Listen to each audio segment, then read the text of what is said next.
Pero sa kasong nagdaan kay Pangulong Duterte, hindi naman dayuhang Interpol ang humuli sa kanya.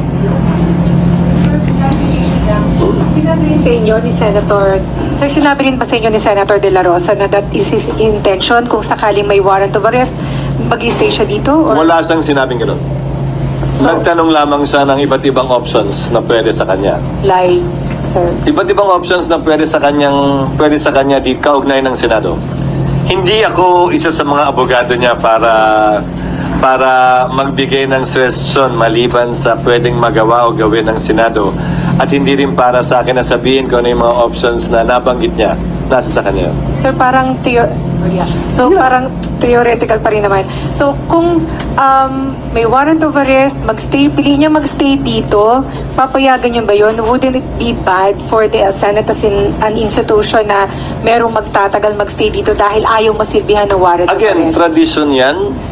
tradisyon yan at rule yan na bahagi na ng Senado dahil naging practice ng Senado bilang pagtatanggol nga sa institusyon at institutional courtesy. Ulitin ko, wala sa batas yan pero nasa rules ng Senado at institutional courtesy lamang yan. Hindi naman sa habang panahon hanggat mabigyan siya ng sapat na panahon na magkaroon ng linaw o pagpapasya yung kanyang judicial remedies.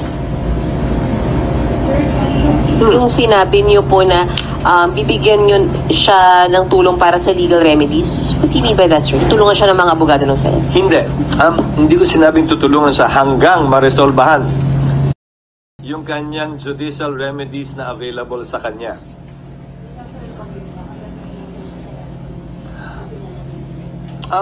Pwede naman yon, pero hindi na nag-issue ng TRO ang Korte Suprema. Yun sana yung pwedeng sandalan nun. Pero baka premature din kasi wala naman siyang warrant of arrest. So pwede siyang mag-reconsider at humiling ng pag-iissue pa ng TRO kapag ka nag-apply na sa kanya. Meron na po nag-coordinate from ICC para humingi ng documents ng Senate Wala. for hearings? Wala sa aking tanggapan at wala pa rin sa Secretary General na sinasabi sa akin. Naaasahan ko namang sigurong sasabihin agad sa akin pag may ganun. Sir, dahil matindi na daw yung divisiveness na naidudulot nito sa bansa.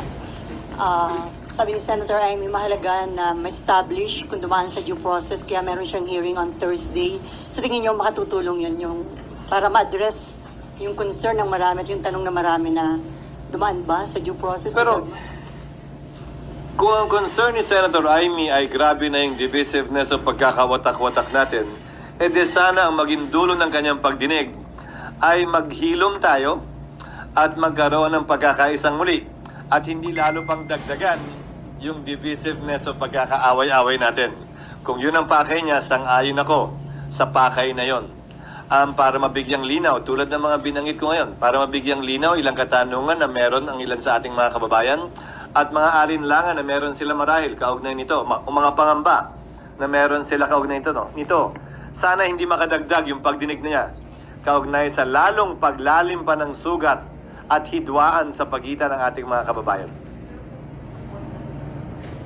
It's not for me to support or not. I support every undertaking of every senator. Independency of a case should not prevent that. Klaro sa mga naging desisyon ng Korte Suprema na ang pagkakaroon ng kaso sa Korte base sa Sabio at Chartered Bank case ng Korte Suprema ay hindi pwedeng maging hadlang para magsagawa ng hearing ang Kongreso dahil magkaiba ang pakay nun.